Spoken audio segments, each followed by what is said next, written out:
Le problème du fer, tu l'as peut-être vu sur la barrière de ta maison, c'est que le fer, ça rouille.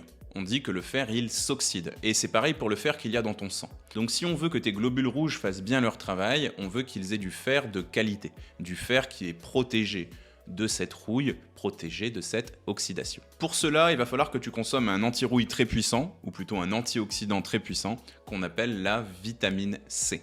La vitamine C, globalement, tu vas la retrouver dans tous les fruits crus, légumes crus, mais aussi certaines herbes aromatiques. D'ailleurs, l'aliment le plus riche en vitamine C sur Terre, c'est le persil. Donc je t'invite vivement à consommer 5 fruits et légumes par jour, à peu près 3 portions de fruits d'environ 100 grammes et à peu près 2 portions de 150 à 200 grammes de légumes par jour. S'ils peuvent être cuits, c'est beaucoup mieux parce que la vitamine C, elle est sensible à l'élévation de la température et à partir de 60 degrés, elle prend une petite claque. Parmi les fruits et les légumes, on a quand même les agrumes, on a le kiwi, on a le poivron qui sont un peu les champions de la vitamine C, mais aussi tous les légumes verts qui vont en contenir des quantités non négligeables.